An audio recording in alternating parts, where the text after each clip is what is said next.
Today we're going to finish up the Syndicate cards for the Gwent tier list. This will be the gold cards. Now, briefly for the tiers, with the excellent tier, these are cards that are played widely across the faction or deck defining for pretty decent decks or good decks in the faction. Good cards, cards you see play, they're pretty good. You put them in decks in the faction, but maybe not as much as these, or they're a little bit lower power level than these. Okay, cards are playable, you can consider them, usually just better choices. These are cards like sometimes you'd consider playing them, maybe based on the meta, or maybe you like feeling it over the other one that day. But usually the other ones above are typically better. Niche cards are really seem to have their moments. These are gold cards that either make or define or are super strong in like a lower tier deck, for example. So maybe they make a lower tier deck, but you have to have the card in the deck. It's going to go in here, or they're super specific and maybe in certain exact like meta games, or like say maybe like a tournament or something where you know exactly the one's going to bring. Maybe sometimes these cards make sense. Weak cards aren't played usually, but they could be with the buff. These are cards that are like a little bit below the pile level you want. You wouldn't really consider playing them in your deck most of the time. You just like pass over them in the deck editor. Bad cards are cards that are terrible. These cards have to be buffed, or in case of gold cards, they might need multiple buffs. And meme cards are unplayable without like an insane number of buffs, or cards that like have a design issue where they can't really ever be playable. And those are the tiers. Let's get right into the cards here, opening up with Acherontia. Not much to say about this one other than it is insanely strong. 5 for 13 with 6 profit. Right away on the baseline, giving you 6 coins is kind of nice. Then it's got that Vice 12 play the top card of your deck. So each time you trigger this Vice 12, you get a free card. That's very strong. If you trigger this once, it's good. If you trigger this twice, it's insane. And then beyond that, you're just in the realms of insane, just absolutely ludicrous value. Now, for the most part, this will get like 1 or 2 Vices. You play it in a combo heavy deck, and then you trigger the coins. It gives you 6, so that gives you usually that'll give you up to 9 because you'll save some to play this.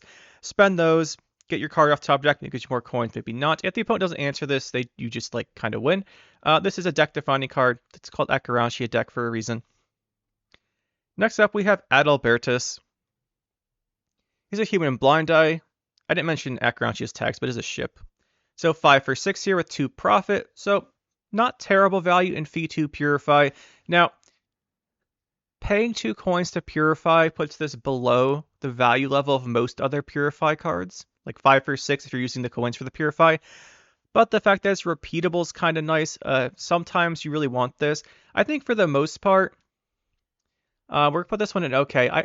Adalbertus is alright. It's not as bad as it seems on the face of it, the value, because the extra purifies are pretty good. You can purify you or your opponent. In Devotion, Syndicate's a faction that kind of likes Devotion a lot of the time. The only other purify is that it'll purify your only your own cards. And sometimes this is pretty nice, but for the most part, I think we have Kurt as well, which we'll get to. So I meant like the bronze purify. So I think this just kind of falls off. You usually don't need the extra purifies, but sometimes in certain metas, like you want it. That's fine. But for the most part, you typically run the other cards over him. Adriano the Mink, he's a 6 for 8. Profit 2 increases the profit by 1 for each Sly Seductress, and Tribute 5 summon a Sly Seductress to this row. So pretty straightforward. It helps you spam out more Seductresses if you're playing a Seductress deck.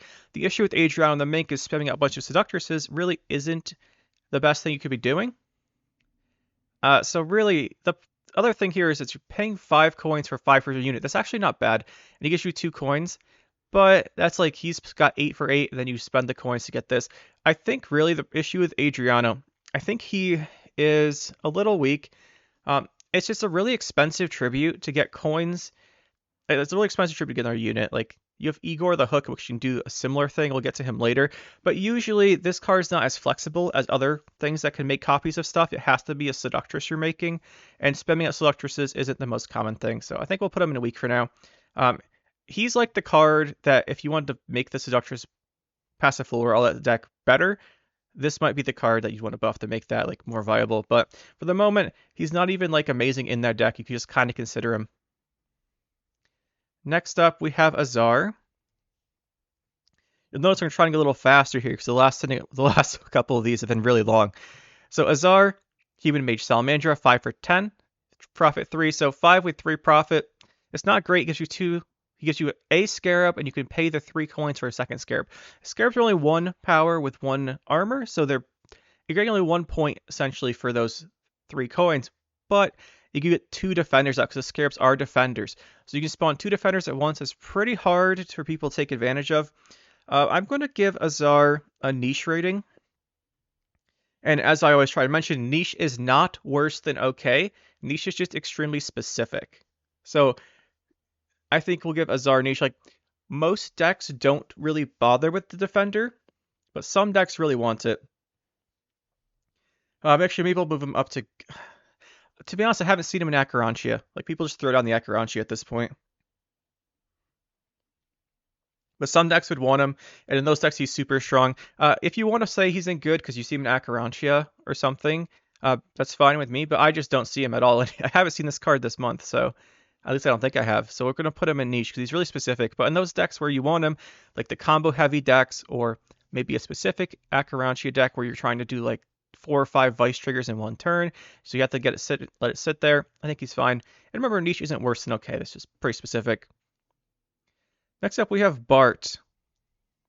Bart's an interesting one.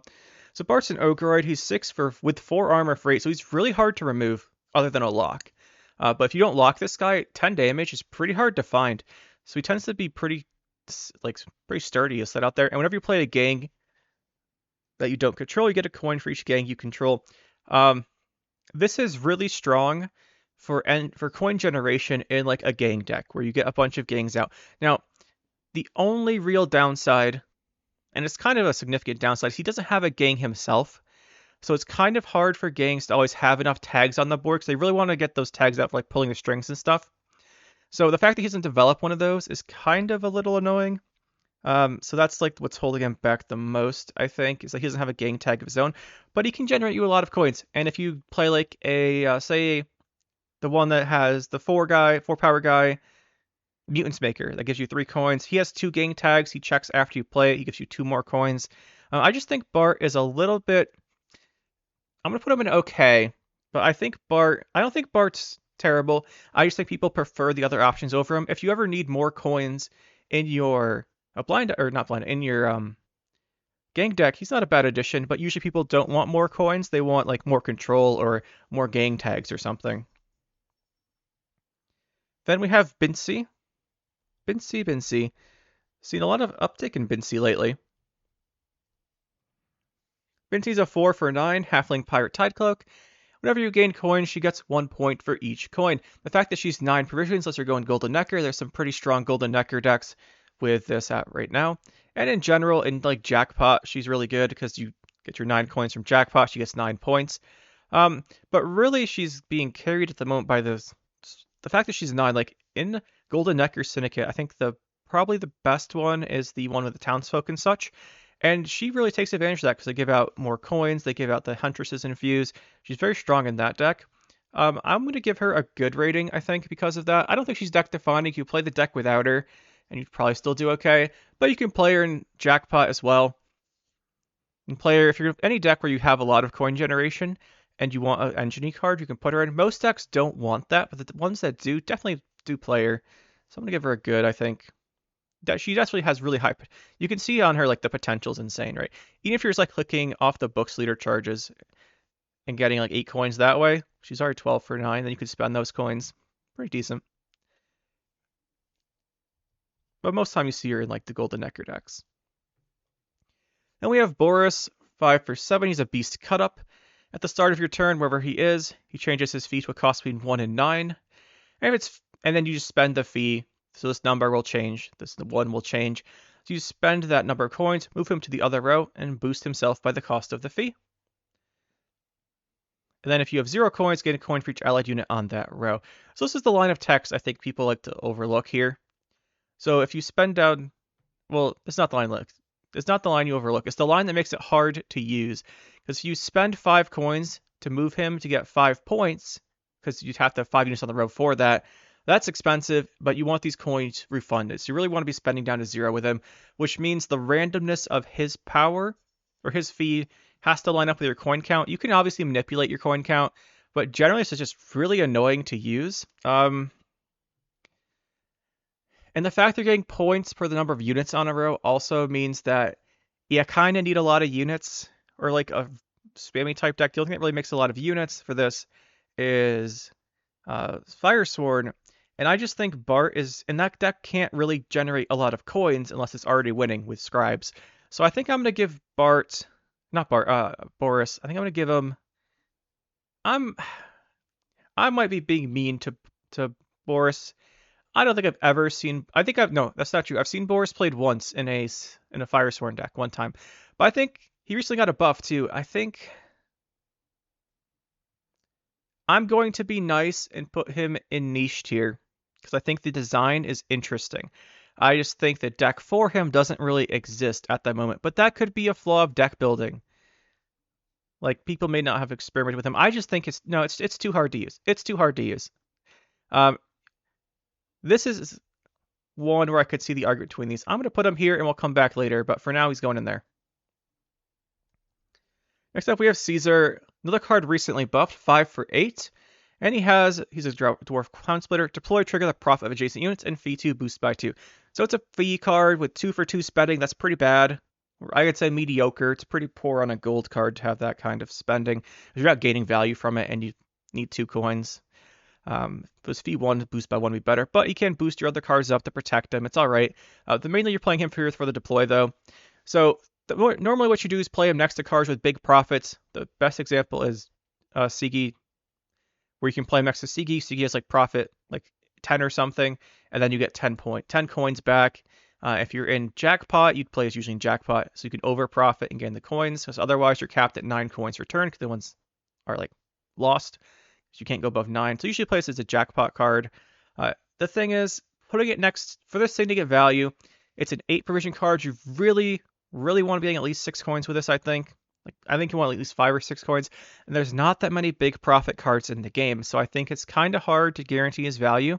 I think it's still a little weak, even after the buff. I think there's not that many big profit cards to pay this off. Obviously, Sigi is pretty good on Sigi, but if you're only counting on playing one card with this, not much else has profit. I mean, sure, the other big profit card's Acherontia, but if Acherontia lived to play as Caesar next to it, you've already won the game, so I don't know what the point would be there. Next up, we have Caleb. Good old bounty card. Profit 3, 5 for 8. Human Witchfinder. Fee 3, place a bounty. So you're spending 3 coins to put out a bounty. In bounty, this is really nice because you want to be able to put out those bounties pretty consistently. And if he lives, you can put out them each turn. Usually you kill like a 4 or 5 power unit with a bounty, so you get the 4 or 5 coins back, which is a net gain of about 2 coins, but you have to spend coins to kill a thing with a bounty. It just works pretty well in bounty. The fact that it's 8 provisions to play in Golden Necker bounty, I think it's just a good card for bounty. Yeah, it's just a good card in bounty. It lets you put out more bounties, which is nice. And you don't have to spend his coins. It's not a deploy for him, so you could just keep the 3 coins for something else. And the fact that it is an order, or a fee, I should say. Sometimes I call fees orders. It means you can like use his 3 coins to kill something that already had a bounty, then use him to give out a bounty. And then the next turn you could like use him to give out a bounty, then play a damage special from hand. Just a pretty good bounty card. Next up we have Yago, a card that's seen a pretty steep decline in play, but I don't think he's weak necessarily. So he's 6 for 11, human pirate. You deploy, get as many coins as you spent this turn, and fee 1, boost an allied pirate by 1. This is a jackpot card almost exclusively because you can over profit and gain those coins back. So in the best case scenario here, you have 9 coins, you spend them, you click the jackpot order, get 9 more coins, spend those, maybe you triggered Open Sesame, we won't really count that here. Then you play Yago and he gives you 18 coins back, and 9 of it goes on him as a boost. Captain Yago's power level is very, very high, and the decks that play him, like he single-handedly, I think, made Jackpot like the best leader for a while. Or whenever Jackpot's like the best leader, it's because Yago's in it. I'm going to give Yago an excellent tier. I think he's deck defining for the Jackpot decks. He's super strong as a payoff card. Very, very powerful. Those decks aren't that common, so I could see you like saying he's a niche card, but I like him better in this tier. I think he does bring a lot of power to those decks. Next up we have Casimir. Well, Casimir's card's gotten buffed many times, I should say. So Casimir is a 6 for 10. He's got Veil, Dwarf Crown Splitter, Profit 3, deploy, spend your coins, and boost himself by the same amount. When you spend the 0, he spawns the explosives.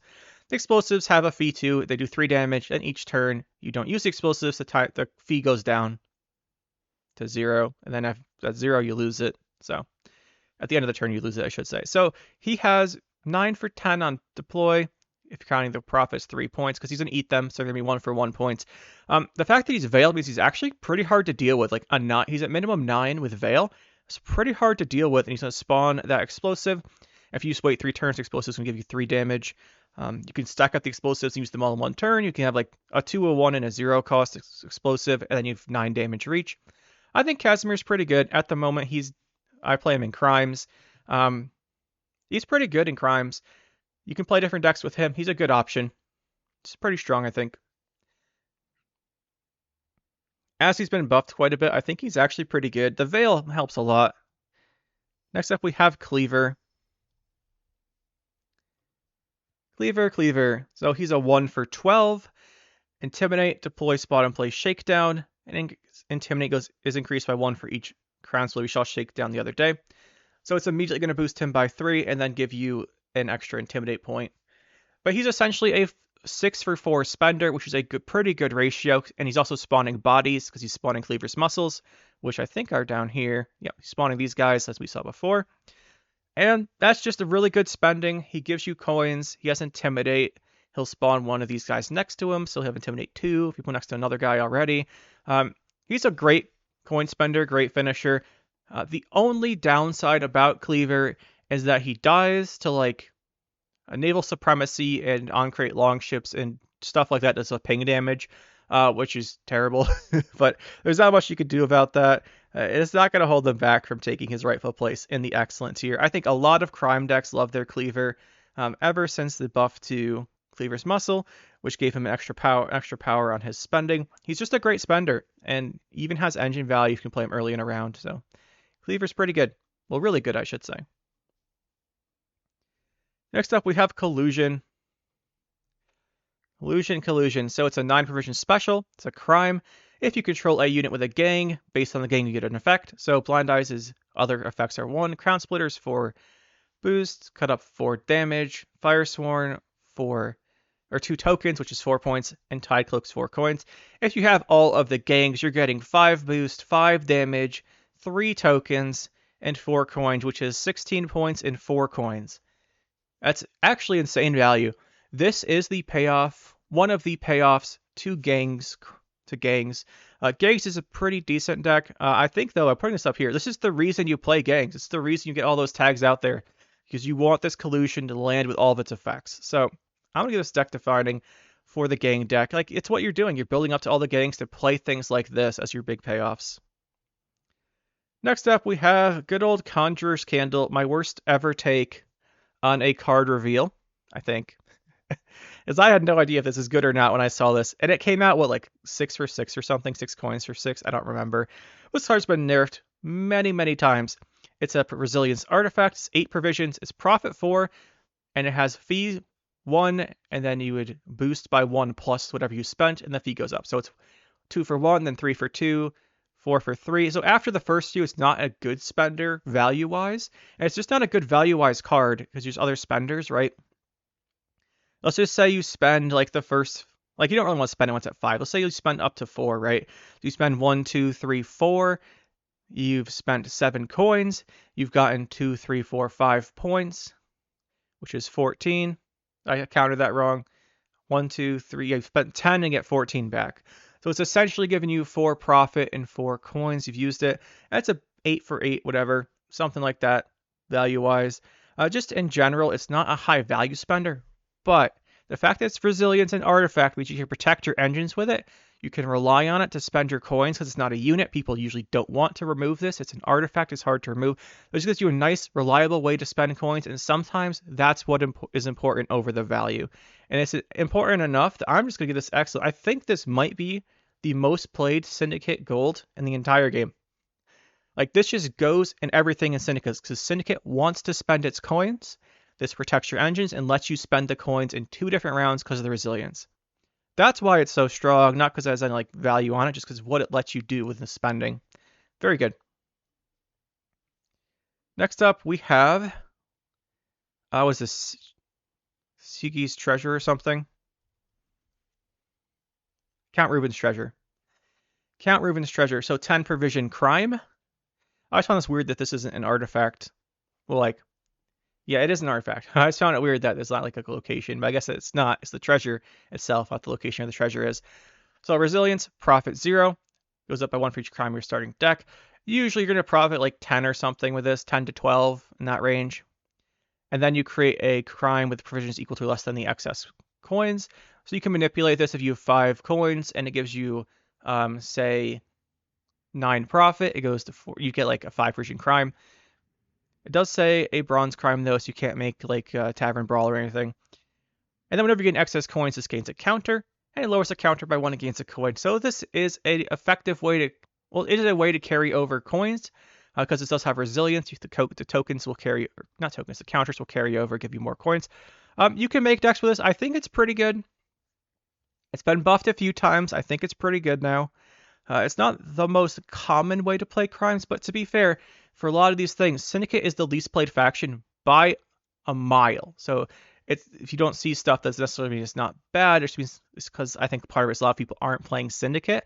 But I think it's a pretty good Syndicate card. You can use it to build crime decks around. It gives you good value, good carry over on stuff. It's pretty nice. Next up, we have Cyrus.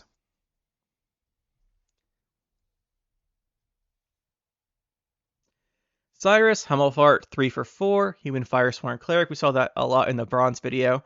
So for profit, spawn and play Congregation, V2 destroy a token, and then summon a Firesworn from grave or same position. So right off the bat, he's giving you 4 coins and 9 value for 12 provisions. That's really good, actually. That's just like a good point slammy type card with the coins attached.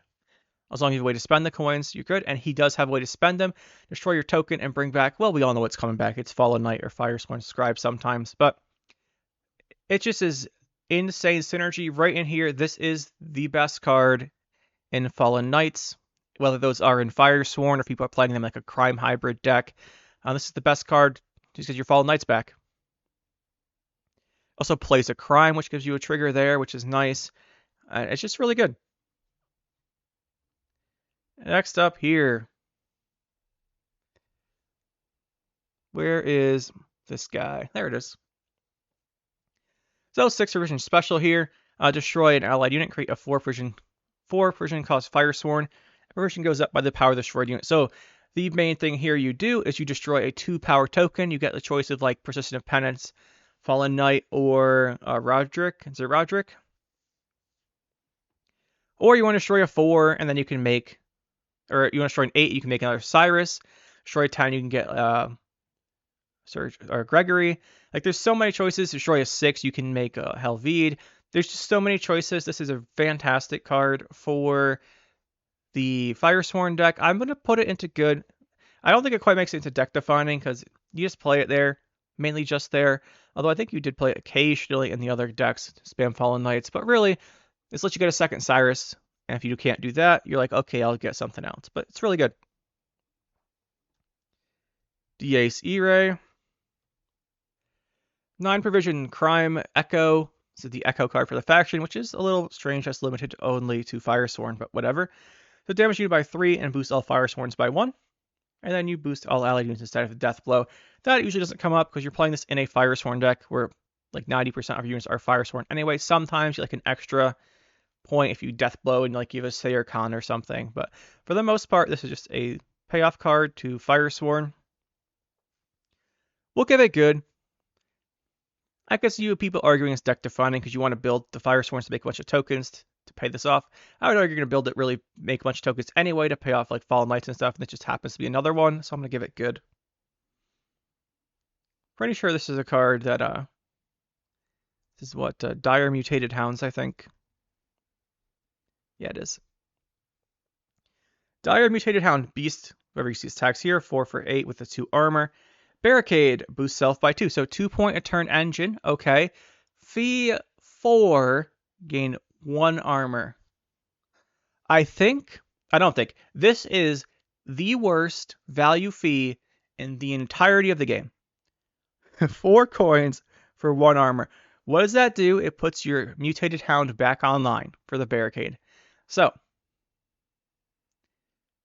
this is one of the worst cards in the entire game. Why?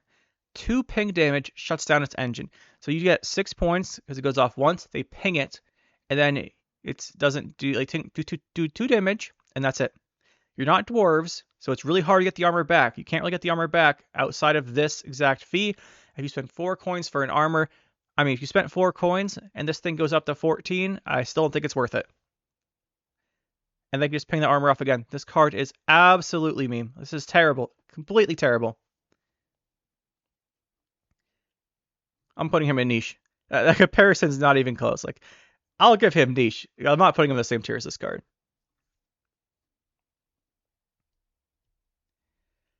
Doadrick, the Nilfgaard crossover.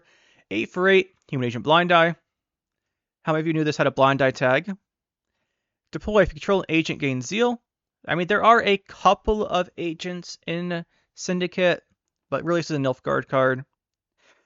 Order range, draw a card from card for your hand to bottom of your deck. Lets you cycle your hand. Syndicate doesn't really need this. It has enough consistency. This is just... We're rating this as a Syndicate card. Obviously, a Nilfgaard is better because you have Hyper Thin. But as a Syndicate card, it's going right here. There's no reason to use this. Okay, actually, if maybe it had more value or something, we'd put it here. Syndicate doesn't need it. I'm just going to put it here. Syndicate doesn't need it, though. Yeah, we'll put it here. Nilfgaard, it's not, I don't think, meme, but, and here it is. Eveline Gallo. I love this card. It's very interesting. So 6 for 7, Elf. At the end of your turn, if you have 0 coins, gain 3. So 3 coins per turn is fantastic payoff, but having exactly 0 coins means you don't have a bank to do effects the next turn, and if you can't spend down to 0, you don't get the coins at all. I think it's a really interesting card. It's really interesting design. It's really interesting to play with because you can get a lot of coins. Like I've had games where you just play this, and the opponent isn't able to kill it, and then it's a 10-card round, and suddenly this thing gave you like 27 coins or something. Absurd. But if they like kill it or they kill your spender, you only have like say Oxford Guard or something, you can only spend 2 coins at a time. It's awkward. But I just think this is a good card in general. I think it's pretty good. I think people are either coming around to this now, or like maybe the fact that when Open Sesame gets destroyed and people are like, oh, well, we can't play that anymore. Use this as an alternate coin generation. I think it's an alternate coin generation to the most commonly played stuff in the faction. It's really interesting. I'm going to say it's good. It does see play in like the Golden Necker decks and also in Pure Crimes with like Casimir, which is more popular this season, I think. So I'm going to give it good. See arguments about that one, though. The Brothers. Let's do them both at once. So we have Ewald Borsodi. Or is it Ewald? I don't know how to pronounce stuff. 5 for 7. Deploy damage to do 2 damage. If Horst is in your graveyard, deal 4. So that'll feed it does bleeding. These cards were way better before they got changed. Now they're not. So the nice thing about this is Horst being in your graveyard is not a hard trigger. Like Etriel and Morelga, like they have to be on the board, so they're a little harder to trigger. This they have to be in your graveyard. The downside is they both want the other one to be in the graveyard, which means you can only get one of their effects. So we're going to talk about them together. He is 2 and get 4 damage. That's 4 damage out of 7 provisions with 5. It's okay. If it was unconditional, maybe, but it's still not great. And then if we look at Horst, Horst is gain 3 coins. And if Ewald's in your graveyard, you get 6. Like I said, the problem is you can only get one of their effects with the good version, because you can't have one in the graveyard. I mean, you could have one in the graveyard, play the other one, and renew the other one, and after the other one dies, but I mean, that's just, no one's ever going to do that. The value is just not here for their effects. They're just bad. I would like to see these 2 buffed. I think if they were 6 provisions, kind of what happened to Etriel and Morelga, maybe we'll see some play there. Next up, we have Excommunication. Crime Firesworn, 5 provisions, banish an allied unit, play the top card of your deck. If the target was a Firesworn, look at the top 3 and play 1 instead. This is consistency for Firesworn. Consistency cards are really good in general, but it's limited to Firesworn and you lose a couple points to play it. That being said, it is a 5 provision. Looking at the top 3, I'm going to give this a good. It's not good enough in Firesworn for me to warrant it up here. Even though it does give you consistency, you don't have to play Devotion Firesworn, so you could play like Oneiromancy and stuff in that, and Lady of the Lake to get your DS Irae. So I think we're going to put this in good because it's not played outside of that. But it is good in Firesworn. Fabian Hale. Fabian. 6 for 7, Intimidate, Human Witch Hunter. Deploy place bounty. There's already a bounty. You gain the coins for the bounty without having to kill it.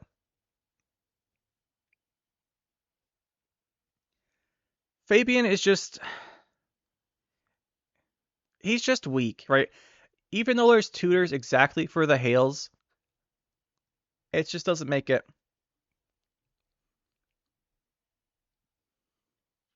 I wouldn't even say he's like weak. I'd put him in bad, as we just saw. The problem with Fabian is, sure, he can give you a deploy bounty. So does Witch Hunter. That's a 4 for 4. So does Slander, which gives you coins. So deploy bounty, you never ever want to use this for the deploy bounty. It's so much worse than the other cards, which means you then want to use it for the second effect. If there's already a bounty, you gain coins equal to the base power. What else gives you coins equal to a base power? Killing the unit. The only time this is good is if you can't kill the targeted unit, but you still want to get coins from it to maybe like tribute for memorials or something. There's just not really a situation you want to use this. It's very specific, and very specific cards have to be pretty cheap, or like they have to be pretty cheap, or the payoff has to be insane, and he doesn't have that. So he's just bad, I think. Fallen Rayla. Veil. You can see your tags here. 6 for 12. Veil, profit 3, tribute 3. So you usually do this. Remove a poison from an ally and boost self by 5. If you do this, all of a sudden she is an 11 for 12 with Veil. That is actually a pretty strong stat line. And whenever your opponent plays a unit, you give it poison. And then once you reach 0, the tribute becomes a fee, and you can just fee off points. 3 for 5 points is pretty good. Actually really good as a spend. But she goes really tall. Fallen Rayla is one of those cards that's just niche. She's just niche. The effect's not bad. Her being Veil's not bad. The thing is, the poison decks generally want to do something else. She's like usually played maybe like you build a Fallen Rayla specific deck, or maybe like player in Salamander where she has the Veil. But generally, I think and self-poison, like I said in the bronze video, self-poison is just not a thing. So really, she's going to fall in here in the niche tier. I think she has, in decks that use her, she's like the highlight of the deck, because you can get some really good value from her. And the 2 poisons on her counters are actually really good. Like, going out 2 poisons is good. But I just think that she's just not, her deck's not good enough, but she's very strong in it. Ferko. 2 for 7, Dwarf Crown Splitter. Play a crime from your deck. Alright, we talked about these tutor cards before. Tutors are amazing, and Ferko is at the top of the list here. Mainly because there are so many good crimes. Like, every Syndicate deck plays crimes, unless you're playing like Rent-Free Bounty or something. They all play crimes. Some of the crimes are really good. This lets you find the good crimes. Mainly Novigradian Justice, we'll talk about later. Combos incredibly well with him. He's just super good. Super good. Played like entirely across the entire faction. Next up we have Flying Redanian. Not Fligging Redanian, Flying. So, 4 for 9, Horde 9, summon self from deck or graveyard. Flying Redanian is one of my favorite cards. I love its premium artwork too. I think it's really good. It's pretty straightforward, right? Comes out of your deck, and it comes back from your graveyard when you get the Horde triggering. Just a really good consistency card, and it gives you carryover value. I like this thing. Next up, we have Flyndr's Crew. It was right there. 3 for 8, Human Pirate Tidecloak. Deploy, spawn 3 base copies. Reduce the number of 1 for each counter, and Horde 9. remove a counter, and then your hordes require 1 less to trigger. So in round 3, if you've reached Horde 9 every round, you can play this, and you'll get 4 copies of Flyndr's Crew. 12 for 8 values, good. Well, actually really good. And then also, each of them on the board has the effect that your hordes take 1 less coin. So if you have 4 out there, your hordes take 4 less. This is a very specific deck to search for Forgotten Treasure. That deck's not particularly good, so I'm going to give this a niche because it's only in there. But this is one of the best cards in that deck. If you want to get your combos rolling, get your Flyndr's Crew going. That was a rhyme. I didn't mean that to happen. Next up, we have Roland. Not Fulland. Roland. Let's make my each video excuse where my microphone's in the way of typing. That's why we can't do this. Not Roland, it's Gellert. Where's Gellert? There you are. 5 for 7, immunity, profit 2. So decent stat line there. Fee 1 poison a unit that's an ally and boosted by 2. This is an amazing 2 for 1 is an amazing spending ratio. So each turn you do this, you're getting a good value from it. Then he purifies himself eventually. There is some synergy here. This is like the only good self-poison card, I would say. Maybe a failed experiment, but this is probably like the only good self-poison card. And it's just because it gives you good value on the poison. It just gives you good value. If you spend both of his 2 coins, he's 9 for 7, and then each coin after that is another good value spend. Just a good card. The fact that it's immunity means it can't be removed. You open with this, and then the opponent has to deal with it. He's just really good. I don't think I'd quite put him in excellent, but he does see play in a good number of decks like Salamander, just Golden Necker, whatever. He's pretty good. And we mentioned Roland, so we might as well throw him in here because they do combo. They don't have the pairing tag where you have to have the other one, but they're pretty close. So Roland's a 6 for 7. Whenever your unit gains poison, gain 2 coins. You can see the combo right there. And this is a very good card as well. Obviously, you want to combo it with Roland or with Gellert, but you don't have to. This triggers out when you poison enemy units as well as yours, which means you can do some good stuff like Fistic. Gives you extra 2 coins, you get 6 coins in a poison, stuff like that. You can combo it with even like Morale or something that gives poison for neutrals. Just a good card. Again, these 2 are like the staples of Golden Necker. But you don't have to play them. There's like Golden Necker Townsloke and stuff, so they're not like the only thing in there, but they're really good. Next up, we have Graydon. Graydon is 3 for 9, Human Witch Hunter. Deploy melee, destroy the enemy with bounty. Tribute 5, boost self by its base power. Graydon's kind of fallen off. There's Morals we'll get to eventually is usually the way of choice to destroy stuff because it doesn't require the bounty. In bounty in particular, he's okay. I would say he's probably decent. I don't see him played very often. I just think people prefer the unconditional destroy on Morals where you don't have to have the bounty. Tribute 5, boost buff for the unit's base power. Most of the time you get like 5 or 6 points back from this, which is fine. And if you don't have a way to spend your coins for doing damage, getting the points on him for a boost is nice.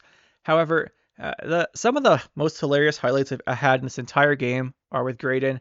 I have Graydon. The best one is I've Graydoned like a 30-point Melusine before, which is hilarious. But yeah, overall, I think Graydon at the moment, I'm going to give him okay, actually. I don't think he quite makes it into good. I think he's overshadowed by other stuff at the moment.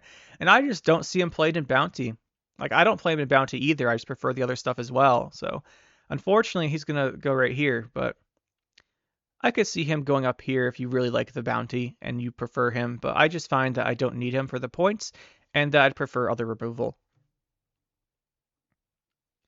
Real quick here, I don't actually know if we did both Borsodis? Okay, I was just making sure we did. Yeah, we didn't put Horst on the list. We talked about it. I'm just going to throw them down there. I'm going to put them both there. Next up, we have Grand Inquisitor Helvide. Profit 4, 6 for 10. So already he gives you those 4 coins. About 10 value you can spend them, and he can spend them 2 for Spawn of Zealot. This is objectively a 2 for 2 spending. However, it triggers a lot of different effects like Fallen Knights and the Priest. So, and it also gives you Rose filling up. It gives you more value than the 2 for 2 on the face of it most of the time, because you have row payoff and stuff. It's an amazing card in Fire Sword. Does that mean I'm going to put it up here? It's so good in Fire Sword.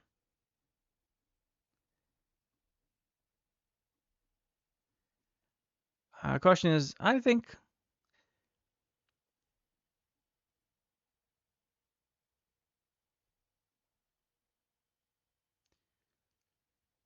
I don't know if I want to give every Firesworn card deck defining, though, because they have so many. This is so key, though. And you can play outside of Firesworn if you want to. Usually that'd just be like a Fallen Knight deck, but those got nerfed, so I don't think it's anymore. We'll stick it here. Is it fair to put this in this? No, I'm going to put it in good, I think. It is really good in Firesworn. Could you play Firesworn without it? Kind of. We'll put it here. We might come, like I said, but at the end we'll come back and check. I'm just stalling, by the way, because I don't want to talk about this next card.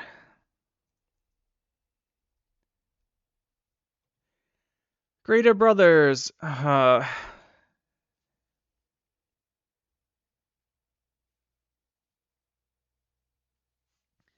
10 for 7. Not very good point slam right there.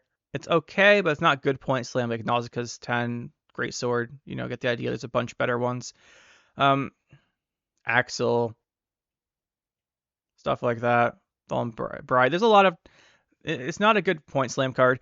And that's before we read its effect that says expose destroy self. So if they do 5 damage, they kill this. Fee 2, gain 2 armor. Atrocious. Insanity gives you the 2 armor back. And for Insanity, obviously for Insanity, it bypasses the armor. So you're not hitting the armor to get the armor. In case anyone didn't know that. Can't block fees with armor. And expose destroy self. This card... Terrible. It's going right into meme tier. Like, this is not ever worth playing. Unless there's like 5 provisions or something. Even then, I probably wouldn't do it. Now we have Hammond. Syndicate crossover. Human Pirate Cultist Tidecloak. As you guys commented on the last video, there are 3 cards with 4 tags. So I commented this in the Skellige one.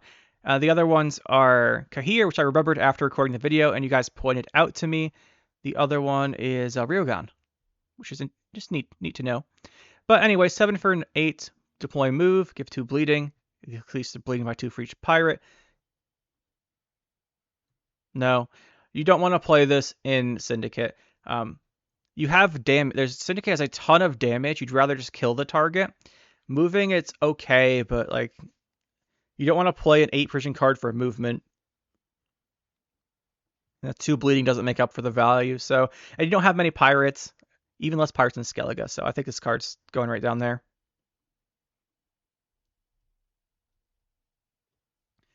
Squirtle crossover next with Herald Gord. 3 for 7. Dwarf Crown Splitter. Deploy boost by 0 and increase the boost by 1 for each special played this game. It can't exceed 12. Herald Gord's a classic finisher. Yeah, 15 for 8. If you play on last. Kind of like in Scoia'tael, there's ways to generate extra crimes. So you don't have to play all the 12 in your deck, or you got like Shady Vendors, you got Count Ruben's Treasure, stuff like that. Overall, I think this card is a very powerful finisher. I don't think it's popular at the moment, but that's not going to stop me from saying this card is really good. I think... Does he really get deck defining? I haven't seen him that much, but I'm not sure that's because I don't play against much Syndicate or what. This is my least played faction, like I said in the bronze video. So we might be a little bit off on some of these. I'm still going to give him excellent in deck defining. And even if his decks aren't the most common, I think the decks that play him are still good. And I've considered playing him in crimes as well, just as a big just as a big finisher that doesn't require you having coins, right? Because if you don't have coins, there isn't much point slam in a lot of these decks. So I think he's still deck defining. No, I don't think he is. As weird as that is, he used to be so much better. Or I wouldn't say better, so much more common. Where's Count Ruben's Treasure? We'll put it next to Count Ruben's Treasure. I think I like that. Next up we have Viter and Lydia. 5 for 6, Human Pirate Tidecloak. Horde 6, 2 random damage. Deathblow, gain 2 coins. If you can get 2 damage and the death blow every turn, it is essentially 4 value, maybe depending on how you want to count the coins, 4 value per turn. That's ludicrous. However, usually you're just doing 2 random damage, and it's going to hit like an armor sometimes. It'll hit something that's 1 power, but it'll say like about 2, and then sometimes you get the 2 coins, which is a nice upside. Overall, it probably evens out to like 2 points a turn. If you get the coins, sometimes it hit armor or whatever. It's just a very strong horde engine. The decks that want to play really a lot of hordes love this card, and because of that, I'm going to give it a good. It's a pretty good engine card for the decks that want to play a lot of horde. Ignatius. Not Ignatius. Yeah, Ignatius.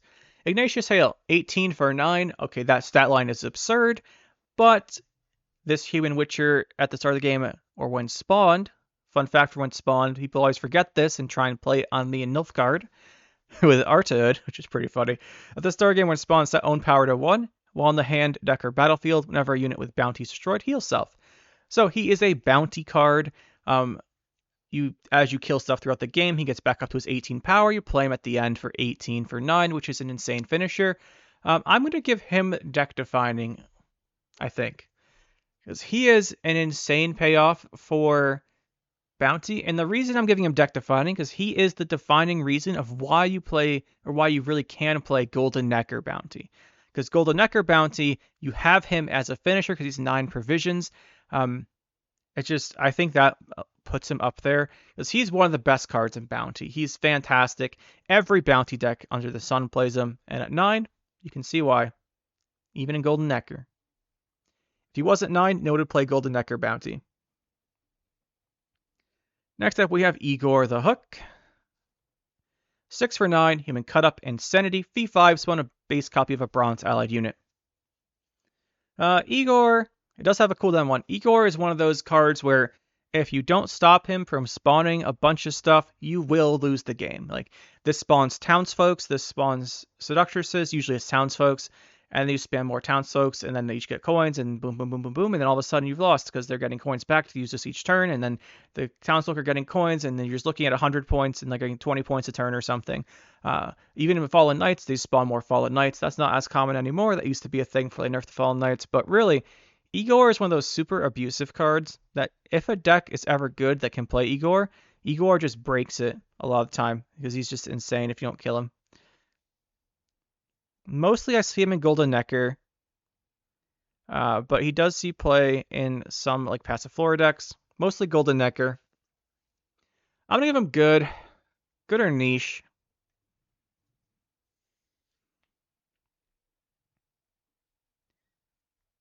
Good or niche.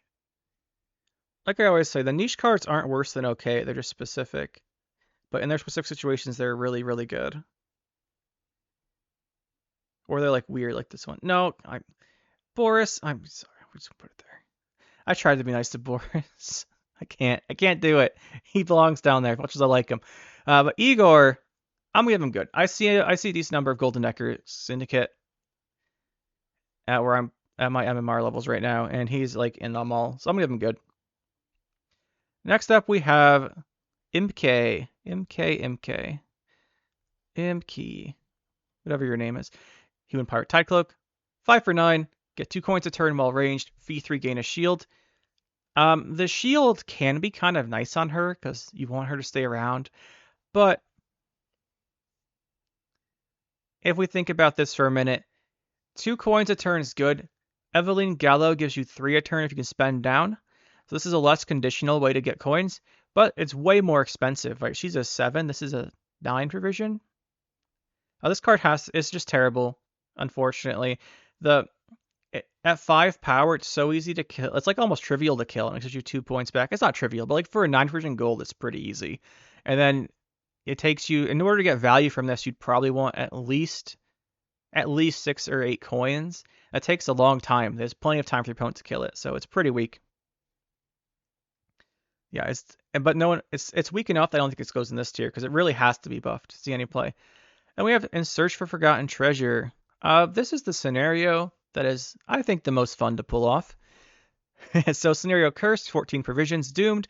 Whenever you play a Tidecloak, it progresses, and it has spawn Gudrun and Bjornsdottir. I can't pull her up right here, unfortunately, but she has an infuse that when you gain coins, the infused card takes a damage.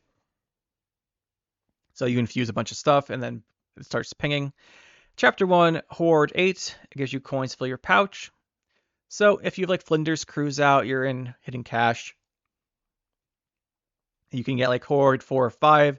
Hoard 2, I think, is the minimum you can get to. And then you just get a bunch of coins back, which gives you coins to trigger the Bjorn stat here. And then you have Chapter 2. It's damage the highest enemy by the number of coins you have. This is actually really nice. Like, it's usually like 9 damage. The problem with this is that it's really reliant on having Gudrun Bjornsdotter not die. And that's just something that she's a 4 with 1 armor. She's gonna die. I'm gonna say this scenario is okay. It's an okay scenario. I think it's popular because the payoff for it's really fun to do, but really the Golden Necker versions of this with the Townsfolk are just way, way, way better. And yeah, I think overall I'm gonna have to give this one an okay. I think it's one of the worst scenarios. But that being said, none of the scenarios are actually like terrible. I think you'd usually play other things over this, like usually making your deck Golden Necker or something, or yeah, I usually play something else over this, but at the end of the day, it's a really fun one, and I'm not going to stick it in niche because it does have some good value. Do I want to say it's deck defining? No. We'll give it a niche. I do want to give it a niche. I want to say it's deck defining because it is deck defining for its deck, but that deck's not that good. I'm not going to put this in this tier, for example. It's going to go in here. Next up, we have Ixera. Ixera, pretty straightforward card, 6/8 with Vice 8, destroy the lowest power enemy. If you're spending a lot of coins, you can do this. This is pretty specific. It's much better against tall decks than token-based decks. But the fact that you have like a lot of damage in Syndicate, you can kill their smallest guys and have this kill what you want. It's just overall a good card. It's just good. You can put it in a lot of decks. Vice is just spending coins, and everything in Syndicate wants to spend coins in some way. So, except maybe Firesworn, which doesn't spend that many. So it just has a lot of uses. Next we have Jacques, Miracle Child. So Profit 4, Spawn 2 Zealots. Don't play this. Usually play the Jacques de Eldersburg. Sometimes Jacques Grandmaster, but usually you see this in a Firesworn deck. 4 Profit, and it spawns 2 Footmen. So that's 12 for 12 with a fee to spend a coin. If you're in Devotion, you get the extra effect. You play a Firesworn card, you gain a coin. Just overall, Jacques is like a point slammy card that gives you a fee, which is pretty good. I'm going to give him good. I don't think he's deck defining for Firesworn because you can play without him. Just if you want to have a more point slam option, you run him as one of your higher end cards because you can play him and get those coins out right away. It does spawn 2 guys, which is good synergy. You can play Firesworn without him though, so I'm going to give him the good. King of Beggars. Here's a card for you. 1 for 13. This card's been nerfed so much that it's still good, which is funny. So 1 for 13. It's a human blind eye. Fee 1 boosts self by 1. So it's a fee, whatever. While in deck, whenever you tribute or pay a tribute, you remove counters for each coin spent and he refunds them. And he has 12 counters. So while he's in the deck, he gives you 12 coins back. That is very good value. This is actually crazy value. 12 coins. Sure, it's 12 coins. 12 coins, yeah, you can say coins are about 1 point, like 1.5. But the fact that he gives you them back means you can front load a lot of your spending and you get a lot of early pressure, right? Because you're spending coins, you're giving you back, you can keep paying tribute, you can keep using your fee effects in that early rounds, give you a lot of pressure early, which is something that you really want. It's really good to have control of the early rounds. And the fact that he comes out of the deck at the end, so he thins yourself. Usually he doesn't always actually come out as a thinning card. Usually like pay your last coins, bring him out. Maybe at the end of round 2 or end of round 3, he comes out and then he spends the coins. If you don't have a spender. Overall, the coin refundings are crazy. I'm gonna give this guy a excellent. He's not as prevalent in my games anymore, but he still has incredibly high power level, and a lot of decks do still play him.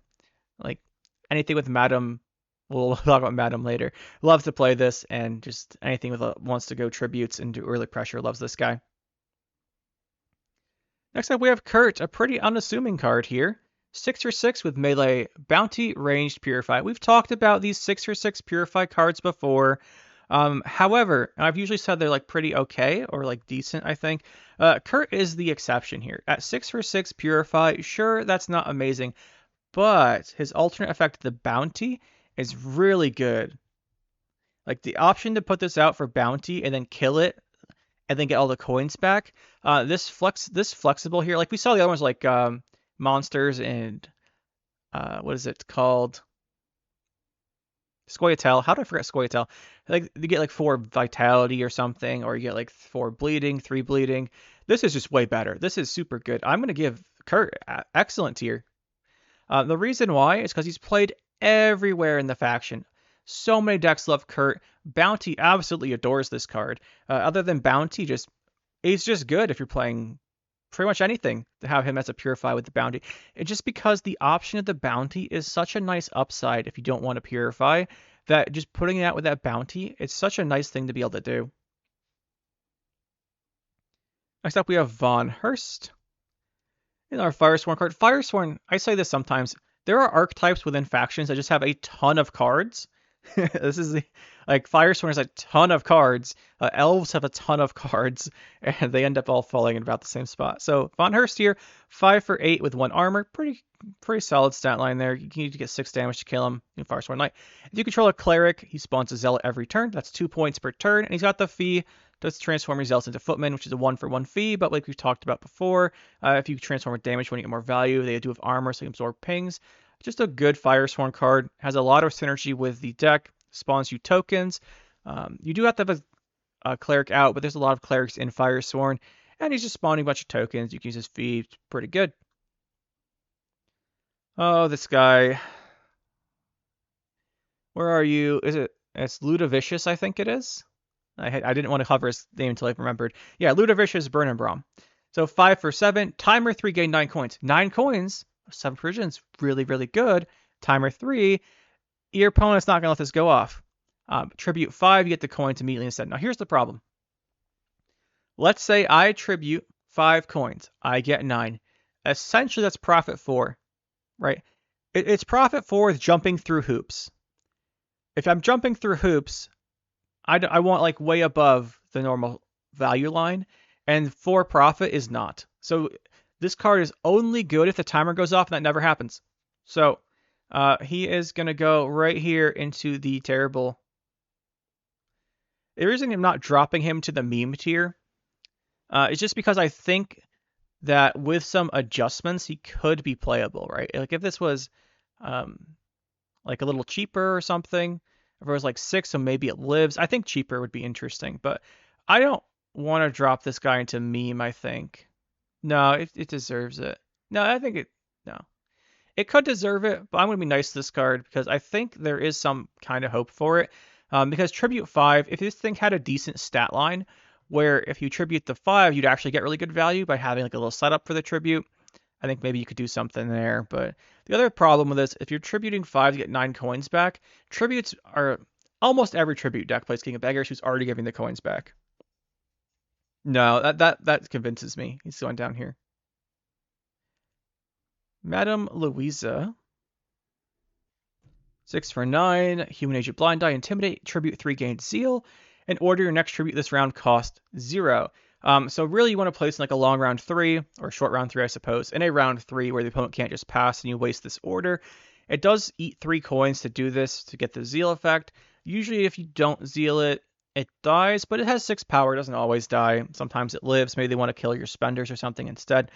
But a next tribute costing 0, generally you're going to pay like a 9 or a tribute 8 or 9 after this to take advantage of it. In which case you're getting 8 or 9 coins. So if you get the tribute, the free tribute, actually really good. I think as long as you're tributing like 6, now you probably want to do like an 8 or 9 tribute for this to be really good. I think she is a little bit weak. You can use her. A lot of the high impact tributes are really expensive. Things like Savola, things like Tin Boy, you don't really see those. So I think I think she's a little expensive, and the tribute to gain Zeal is a little obnoxious, but I think she's a little weak. I think she has potential, though. Madame Serenity. The other Madame, the one that is much better. So 3 for 14. Really expensive. Human Blind Eye, profit 4. Deploy summon Seductress from your deck. Melee, range to summon Peaches. Tribute 8, summon both. And whenever your opponent plays a card, gain 1 coin. So you always play this with Tribute unless you bricked your hand somehow. And if you do that, you're getting 3 engines on the board at once. This is always played with King of Beggars. Actually, it's not true. I once played this without King of Beggars to see how bad it was, and please don't try that. Don't do that. But anyway, yeah, it's always with King of Beggars. So you get the coins back, so you're going to be at like 8 coins or 9 coins when you do this. And then you're getting a point from the Peaches. You have a Seductress. It's 3 engines at once. This card is an incredibly high power level. I'm going to put it in the excellent deck defining tier. She's been nerfed several times. She's no longer like the best thing you can do in Syndicate, but she's the best thing certain decks in Syndicate want to do. So for that, we're going to give her just her credit here in the top tier. Putting 3 engines on the board at once is not to be messed around with. Next up, we have Mercenary Contract, a card I'm very glad has been buffed to a point where it's kind of usable. So it's 6 provisions, 5 profit, crime, spend your coins, and play a unit from your deck with provision cost up to number spent. So the nice thing about Mercenary Contract is it's only 6 provisions, and it can tutor your deck. So if your deck relies on certain bronze cards, say like Fallen Knights in a Fallen Knight spam deck, I keep mentioning that deck, that's where this thing saw most play. A lot of these cards saw most of their play, and it was really oppressive for several patches. But nowadays, you don't see this too much. In Bounty, though, there are cards you want to play, like you want to find your, what's it called? Witch Hunter Executioners. Some decks you might want to play this. I think it's all right in general. I think it's okay. If your deck needs to find specific certain bronze cards, this is an option because it's pretty cheap as a tutor. And if you're spending just its 5 coins to get your guy from your deck, you're pretty happy. You don't want to overspend coins on this, and it's obviously limited to 9 because you can't spend more than 9 coins at once. But really, there are some good options to grab with this. The only problem that really comes up with this is you can't really tutor for tribute cards, like Morils, for example, or like Shady Vendor for ranged effect. I guess it gives you 1 coin back, so you could do Vendor still. But if you're tutoring for tribute cards, you won't have the coins left over because it spends to 0. Yeah, Shady Vendor can't because you just spend to 0, you get 1 coin back. There's no way to reduce that enough. But yeah, you can't do like tribute cards with this, which is a little annoying. But overall, I think it's all right. It's all right as a tutor if you want to throw it in your deck. Mainly if you're relying on like specific bronze cards. Next up, we have Morils, a card we've mentioned a few times. I said this video would be a little shorter. It's not going to be. Morils is a 4 for 8. Human Witch Hunter. Deployed, do 4 damage. 4 for 4 damage. We've seen a lot of these across factions. They usually don't tend to be very good. But Tribute 6, Destroy. Now this is where we're shining. This is what you want to use. So on the face of it, if you can get 4 for 4 damage, right? 6 coins, it lets you say you want to use this on something like 6 or higher to get full value. Not 6 or higher, that's 10 or higher because you're getting the extra 6 that way. But sometimes just being able to destroy something is worth more points than you can like put on a card. If you kill their key card with this, like you kill their Acherontia, you kill their defender so you can get through and lock their other guy. Not lock, it's not an example, kill their other guys. It's just a fantastic card. I'm going to give this a top tier.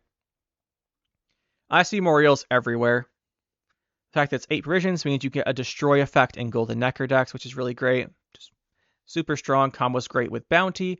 Combo's great with anything that wants to spend coins. It's a tribute. You can play King of Beggar decks. It's really widely played. Oops, let's go forward. Didn't want to mess that up there. Now we are in Nathaniel. Nathaniel Pastodi, 5 for 7. Northern Realms crossover. Human Fire Swan Cleric. Whenever it receives boosts, give random enemy bleeding. Why are there so many cards that are I would argue, are some of the worst in the game in this faction? And they all tend to be the crossover cards.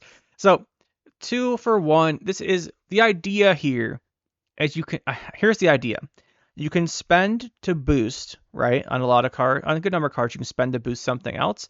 If you're doing that, you're getting 2 extra bleeding, which means you're spending 1 for 3, but 2 of it's bleeding. The problem with this guy is that there's so much better stuff to do. You'd rather be killing the opponent's stuff. The bleeding takes time. Every time you use this, it seems like the bleeding stacks all like 25 bleeding on the same card. It's just not something the faction wants to do. Novigrad. We have 13 provisions, location, resilience, profit 3. And at the end of your turn, gain a coin, order, create, and play Bronze Gang. Novigrad's been nerfed quite a few times. It's also been buffed and reworked and all that good stuff. Not reworked, it's been buffed and nerfed quite a bit. Where it is right now, I think it is very good. I still think it's good. It used to be Novigrad was the best way in the game to get coins. Because you played this, the opponent heat waved it. If the opponent heat waved this, they went up 4 coins, you lost your heat wave. Okay, whatever. If you don't heat wave it and they play this first, which they always open the round with this, if you don't answer it, they get 13 coins usually from this, plus the profits. You get 17 coins plus a unit. It was insane. It's still really good. I don't think it is in the excellence here anymore. I see other coin generation options more commonly.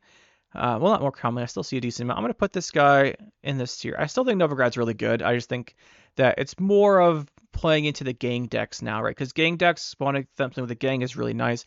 It has carryover. It has one of the highest carryovers on an artifact, actually, because you get the carryover the coin generation and you get the carryover the order spawn a gang. Though I think really it has some niche uses, like you can like trigger scenarios with it if you like play it and then get a gang in that category. I think it's still a good card. Next up, we have Novigradian Justice, 9 version special. Crime, Crown Splitter, play a Bronze Dwarf or Crown Splitter from your deck. If you already control a Dwarf or Crown Splitter, also spawn a Cleaver's Muscle. You always want to spawn the Cleaver's Muscle, and then you play your Bronze guy, usually just like a Blacksmith or a Brawler. I think overall this card is really good, but what really puts it over the top, and we're going to throw it in the excellent tier here, is because of Ferko. So Ferko plays a Crime from your deck. He's also a Crown Splitter and a Dwarf, which means this gets triggered. So you go Ferko into Justice, you get 2 points, you get 6 points on the muscle, 8 points, plus whatever you play out of the deck. It's a really good tempo play that tutors out what you want and thins your deck. So I think it's a really strong card. Next up, we have Octavia. She's a tutor for Bounty. She's 6 for 6. Drop the 2 of her sons, then shuffle the same cards back in your hand. So the sons are like expensive gold cards. We didn't get the more expensive ones yet, but it gives you some consistency and devotion for the Bounty decks, which is great. There's a fee. And if you destroy a card this turn, the fee is a 3 for 2, which is a good spender. Overall, just a good card for Bounty. It is a tutor card. I always throw tutor cards really high, rate them really highly, but this one's a little bit more limited. It's only in Bounty. You can play like an Oniromancy instead of this. You wouldn't, though. You'd play like this and go Devotion. Even in non-Devotion, I think you don't necessarily cut her. But overall, she's really good. I wouldn't say she's deck defining, though. And she's pretty limited to that deck. We'll go put her next to Caleb. Next up, we have Passiflora. Passiflora. I love Passiflora. I think it's a really fun scenario. Also makes really great thumbnails. People love to click on the thumbnails for this. So one night at Passiflora, 13 provision scenario, doomed. Whenever you play Blind Eye, it progresses. So prologue is Spawn Sly Seductress.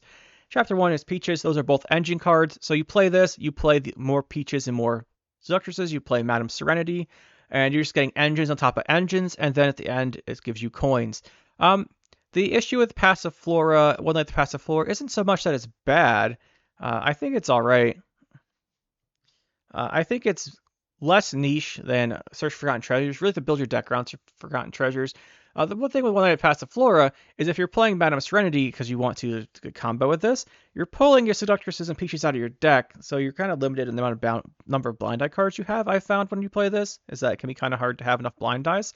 It's pretty fun though. I really enjoy this with we'll try not to mention too many neutral cards, but Yennefer. But overall, I think this is a pretty decent scenario. It's less specific than this one, which is why this one's in niche. But overall, I don't see it very often. It's usually in like a gang deck of some type or something. And actually, to be real, I think most times you see Passiflora, it's because they want you to heatwave the Passiflora, so this lives and it's a double scenario deck. Do I want to say this is okay? It's not going to be deck defining for whatever you put it in, really. I mean, it's kind of, but I think she's more deck defining, really. Do I say this is niche?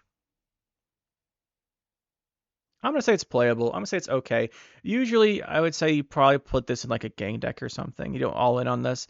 But it could be like, I'll define. No, I'm going to give it niche. That was a lot of not deciding there, by the way.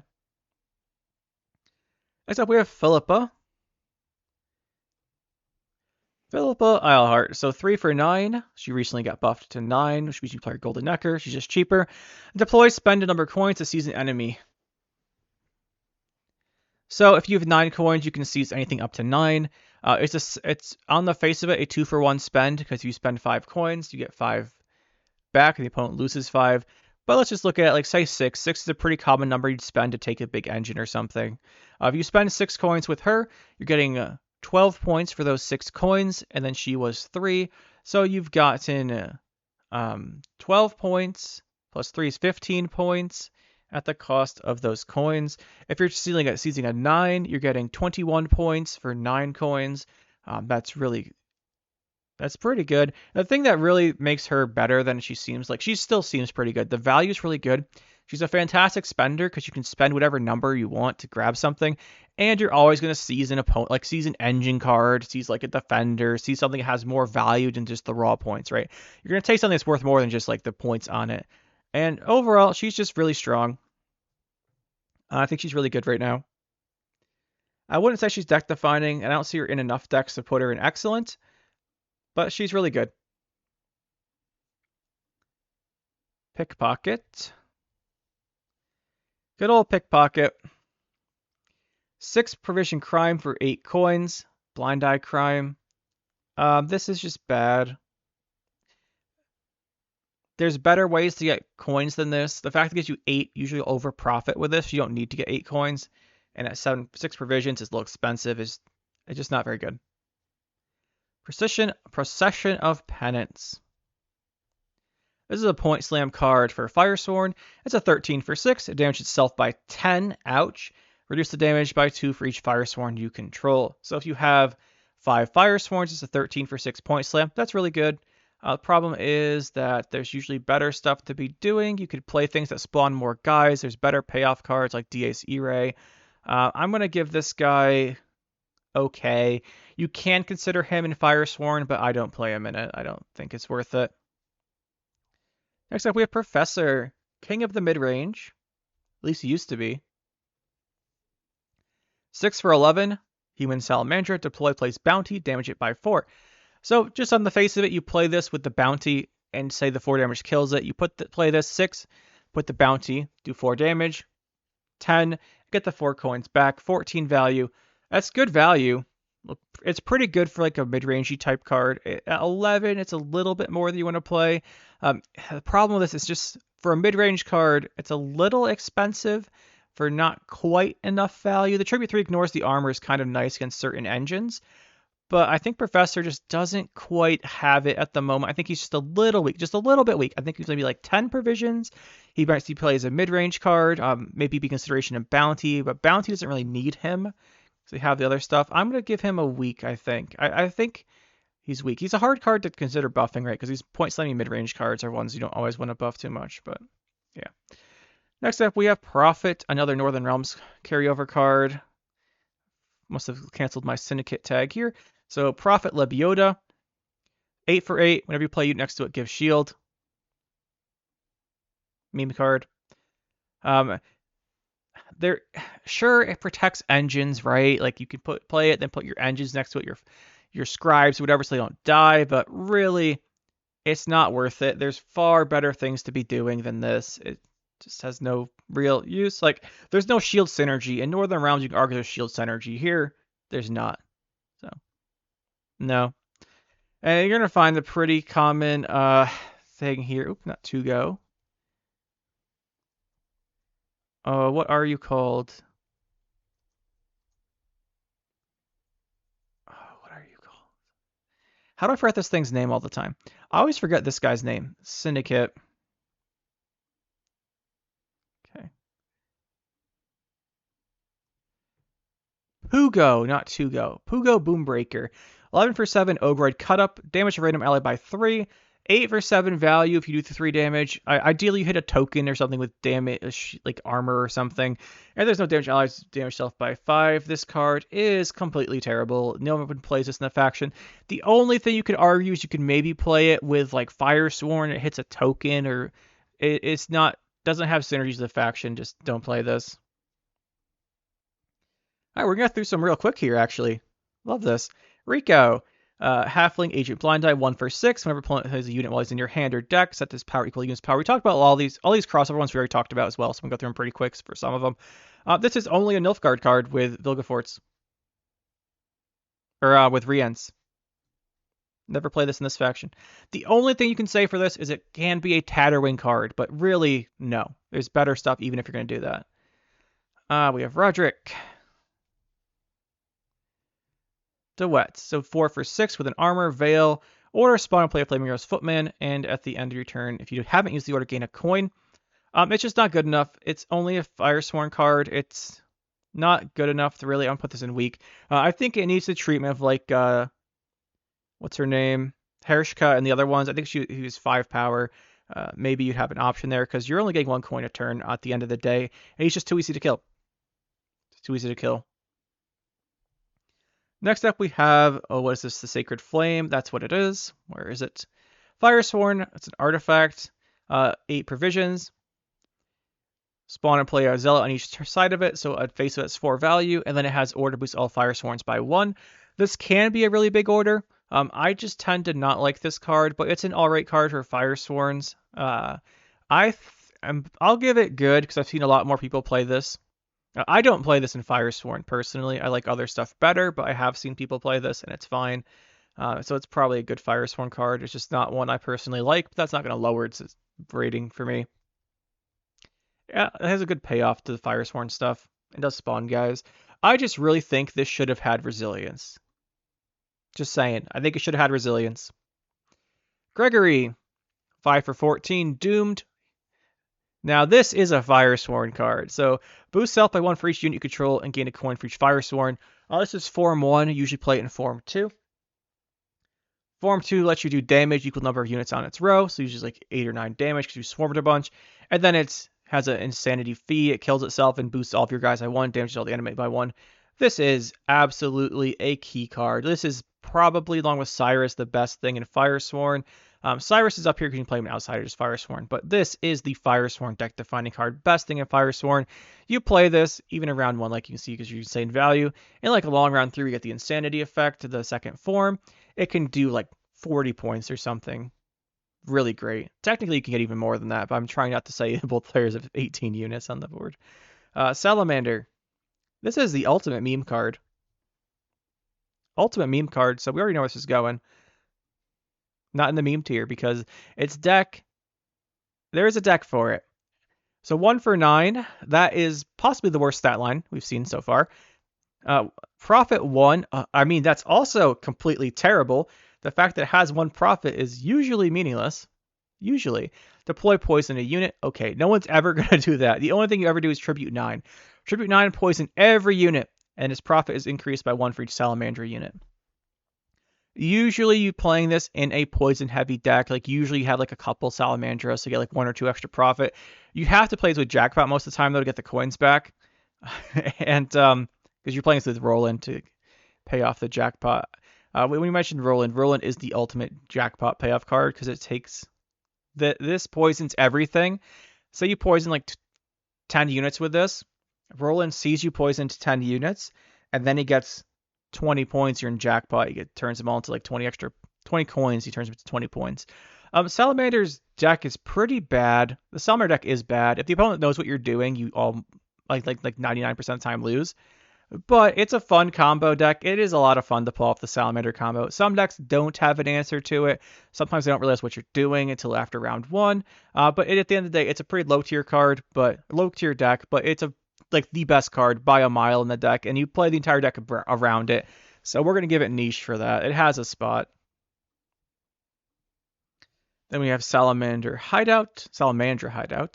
8 provision location, resilience, spawn and play, failed experiment, blah, blah, blah. One of these guys, we talked about these cards in the other video.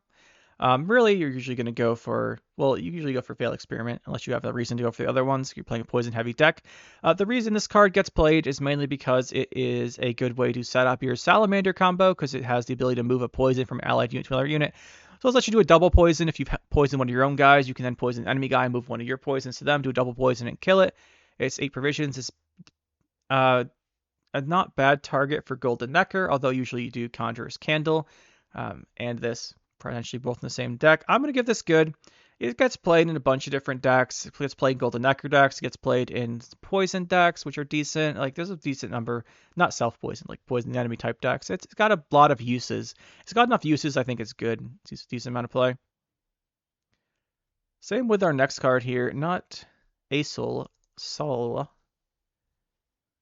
So Saul is a human tide cloak, 4 for 7. Horde, 3, 6, 9. Each one gives him a point and it increments up. So at Horde 9, he's 3 points a turn. That's really great engine potential. It puts him at 7, which means he's hard to kill. Usually you play him when he's at Horde 9. The opponent really wants to deal with this. It's a good engine card if you're playing a lot of Hordes. I'm going to give him, because of that, we'll give him a good. I see him enough in these engine decks or even like Golden Necker decks to play this. Decks that play hidden cash will just throw him in because the 3 cheaper Horde usually means you get a good value out of him. He obviously doesn't play in every deck, but the decks that do play him, he makes a good amount of sense in them. He does some work. Next up, we have Savola. I'm probably pronouncing this one wrong. Savola. Savola? Is it Savola? I guess it's probably Savola. 6 for 9, which is an interesting name. 6 for 9, profit 2, tribute 9, spawn his Frightener. Frightener's a 12 power token with 6 armor. At the end of the day, you're spending 9 coins to get 12 points, which is okay. That's not bad, but this is like a finisher card. It's a finisher spend. You spend this, get a whole bunch of points. It is playable in Golden Necker, but usually I don't see it there. You don't see this card too much. So you get 2 coins. Assume you do everything here, get all the value, right? You get 2 coins, get the Frightener. So that's going to give you a total of 18 points and 2 coins, minus 9. So it's 18 points for minus 7 coins if you can do it. The fact that it gives you a lot at once, like there is arguments for these finisher type cards. They give you a lot of points at once. There are arguments for that. At the end of the day, though, I don't think this is quite good enough as a finisher. I'm going to say he's a little weak. I have seen him, I think, once. And maybe he gets played in Golden Necker, and I just haven't seen it. Like I said, Syndicate, you don't see too much. But I think it's probably a little weak. I wouldn't mind seeing like Savola be like 8 or 9 or 8 provisions or something. Just because I don't see him as an option. Usually see like spending all the coins at the end of the round. You don't need to play like tributes like this. Sigi. Let's do Ruben first, because I have a lot to say about Mastermind. So Sigi Ruben is a 4 for 11, human agent aristocrat, intimidate, profit 4, and the profit goes up for each gang in your deck. I believe there are 6 total gangs. There's Salamandra, Firesworn, Blind Eye, Cut Up, Crown Splitter, and Tide Cloak. That's 6 gangs. And then you get 6 coins. It gives you 10 coins. Profit 10, you don't get 10 coins, obviously, unless you're in Jackpot. But just say it was profit 9. Profit 9 is a lot of coins all at once. The more coins you have at once, the better chance you have to spend them more efficiently as well. So you got to keep that in mind. But really, he doesn't see any play at the moment. The only thing you do with him is like Jackpot with Caesar. That's not great right now. I think he's a little bit weak. I don't think he's terrible. I think he's weak. I just think that there's like a lot of stuff. There's just better ways to get coins than this. And his deck, the Jackpot deck, doesn't do super well at the moment. So yeah, I think he's just a little expensive for the coin generation. There's just better ways to get coins.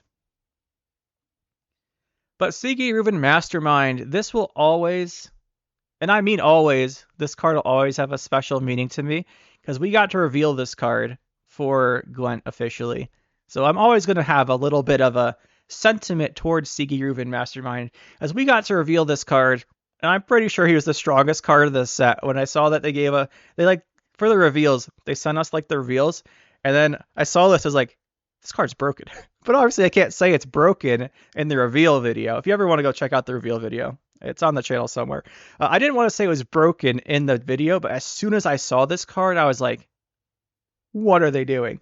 But Sigi Ruben Mastermind, 4 for 13, human agent aristocrat, deploy, look at collusion and a random unit from each gang in your deck, then play 1. Tribute 9, play 2 instead. This lets you play 2 cards of your choice from your deck at the same time. Absolutely nuts. And then tribute cost 2 less for each gang you control. I said that Collusion's the best card in gangs, maybe. This is the best card in gangs. This card has so many uses. You can do combos with this. Since it does stuff, you can use this to play like a token generator and play Senior over top. There's a lot of stuff you can do. In gangs, though, I love gangs. It's not the best Syndicate deck, but it's not a bad one. I'm going to put this at number 1. Excellent here on the tier list. I love this card. It's incredibly powerful. Like, the power level of this card is almost unrivaled for what it can do. But it does cost those coins. You do have to have the gangs out to reduce the cost, but King of Beggars refunds the coins. You can make the cost down to 0, which is insane. It is an expensive card. We're going to give you guys a little honesty here. It is a little expensive at 13, but still, it does so much. It just does so much for you in Gang's deck in particular. Yeah, it's just so strong. And we're not playing it here because the strongest card in the faction. We're playing it here because I like it, because I got to reveal it. But it's still an incredibly powerful card. Deck defining in every meaning for the gangs. Next up, we have a pretty fun one as well. What are you called, though? Oh, what are you called? We've played him quite a bit. We're cheating. We're cheating. And this is Sir Skewertooth. I know that now that I remembered it. Now that I see it, I remember it. So Intimidate 2, that's really good. Like 2 per crime. There's a lot of crimes you can play. And he has Tribute 2 gain immunity. This is not a bad option to give you just payoff to your crimes. The downside is, I think for the crime payoff, you're already getting it from other stuff. Like, he's not actually going here. I'm just dropping him here for a second. As you can do other stuff. There's other Intimidate cards. You have the Line Pockets leader. It's getting you stuff. But at the end of the day, this isn't too bad. If you just play this early with the immunity, it's actually like just gonna sit there, and you're probably gonna get 4 or 5 crimes in a round with this. So you're probably gonna get 8 or 10 points. You spent 2, so say you get like 6 or 8 points back. That's pretty good. This is a pretty good card in crimes. The problem is not that it's bad. The problem is it's contesting for those spots with the crimes or for other cards like vendors or things in low provisions that you'd rather play. I think it's all right. I think you can consider playing it in crimes. It's just usually better stuff, I think. Back to the same old story. Sucrose. 6 for 9. We saw this guy before. He prevents damage being taken. The only use for this is with Arnagod. It's even more useless than Lebiota. Just don't use it. It's not worth it. Next up we have Tamara. 6 for 6. Witch Hunter, deploy boost allied Witch Hunters by 1. Tribute 3, boost them in hand, deck, and battlefield by 1 instead. Now this is an interesting one. On the face of it, if you play this early, you probably have like 14 or so Witch Hunters in your deck, 10 to 14. You could say that's a lot of value. It does protect your stuff. Obviously, the 1 point you go on to Ignatius gets wasted, but the rest of it's pretty decent. It's just that she can test with the spot in the deck at 6. I think she's fine. I think she's like, okay. It's the same deal with, almost exactly the same deal here for bounties. This is mainly played in bounties because the bounties are Witch Hunters. Usually there's other stuff you want to play in those provision slots that makes slotting her in hard, but she's not bad at when you do use her at the end of the day, but she's not great because you don't swarm too much, so you really want to play her like round 1 or 2. Yeah, maybe with Mercenary Contract or something. But I just think she is okay. Usually better stuff to do, but she's not too bad. Satterwing, not like monsters. This is a monster crossover. 1 for 12. Beast cut up. Start of the game. Set power other units to your deck to 1 and power 25. Absolute terror in monsters in Arrakis Swarm. Not so much here because there's not that much that benefits from having low power. Now I'm debating putting it in niche because it technically is the best card in Syndicate Tatterwing. But that's like saying I could hypothetically make a deck based around it. It's going down here. You can do it. I have never seen it in my life, so I'm just going to put it down here and say it's a meme card. Next up, we are going to hit Tavern Brawl. It's an interesting card. So Force is a Tide Cloak crime, 7 frictions. Force an enemy to duel an adjacent card. This is really specific. It's really specific. You want to hit.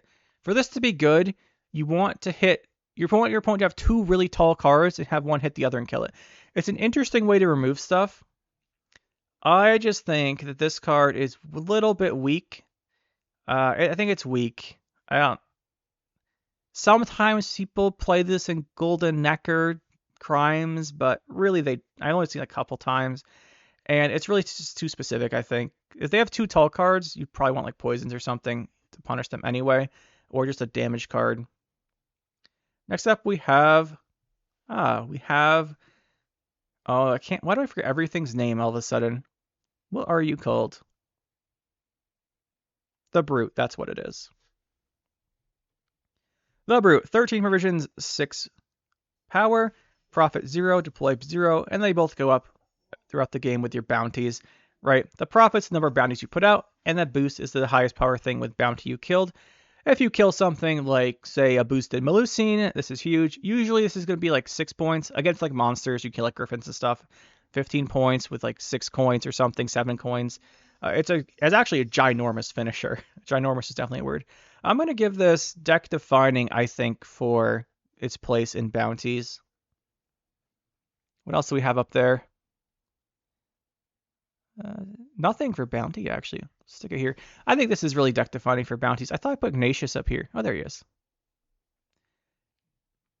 If you're not playing Golden Necker bounties, he's insane. And I think, to me, when I build a bounty deck, he's one of the reasons I consider not doing Golden Necker, because I really think that's really useful.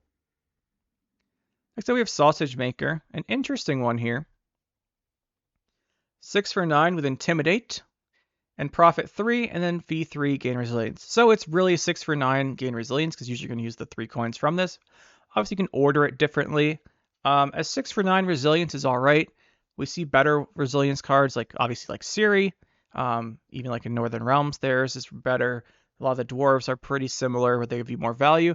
What Sausage Maker does that's so unique is that he can use this fee in each round. So you can carry him over from round 1 to 2, and then from round 2 to 3. And the nice thing about that is you can infuse him with stuff like Treasure Huntress effects. He's pretty good. Like, you infuse him with Treasure Huntress effects, so he gives you more coins each round. He's not the best card in those decks, but the fact that carries over is pretty nice. I'm going to give him... Really, the only time he's used... I have seen him outside... I'm trying to think if I've seen him outside of Golden Necker with the Huntress infuses. I think I have. He's not the worst. Resilience is probably the strongest keyword in the game. Not probably. It's the strongest keyword in the game, in my opinion. So the fact he gets it is pretty nice. You also don't have to use his coins for it. I'm going to give him good off the amount of times I see him in Golden Necker Townsfolk, which might be the strongest Syndicate deck. It's one of the top ones there. I'll give him good for being in that. And you can play him outside of that too. If you have provisions for him, he's usually not the worst thing he could be doing. Yeah, we'll say that. Next up, we have Scoundrel. 12 for 10. Human Witch Hunter. This is a giant card, by the way. 12 is huge. Deploy some of the top bronze to your opponent's deck. Give it bounty, tribute 2. You pretty much always want to do the tribute because you want to pull out their scary cards like Nautica Sergeants, and you want to avoid pulling out something with Veil, because you pull something out with Veil, its order is terrible. Or deploys terrible. And it's D1 damage to the unit with bounty by 1. So what you do is you tribute, pick something that you can kill, pull it out of the deck, kill it with this thing's fee. And this is a 12 power spender to kill stuff with bounty. Really hard to deal with outside of like Tall Punish or a Lock. So it's a really good card in bounty. At the end of the day, that's where it's going. It's a good card in bounty. It's going to go in here. Next up, we have Witchfinder. This is a 7 for 12. We say every time we read one of these cards now. Voice getting a little tired, trying to stall for time. Human Witch Hunter, deploy 3, spawn 3 crowns. They got little coinies, you can click them. And then to your turn, if nothing has bounty, you bounty the highest enemy. So what you do in an ideal world is you play this, the highest enemy gets bounty, you kill it, next turn it gives out bounty again. Very potent. I'm going to give this deck defining alongside Brute.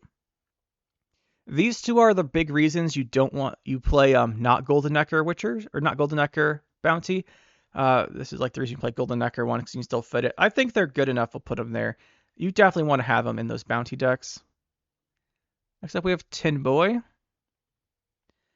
4 for 11, Human Blind Eye. Deploy, damage all units on a row by 2. And tribute 8, all units. Here's the thing with Tin Boy. Let's say that you have his deploy effect to damage everything on a row by 2.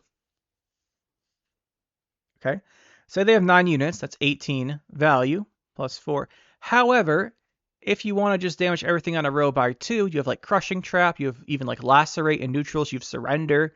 You don't play this to do 2 damage to everything on a row. you only consider this as a giant finisher where you do 8 tribute to everything.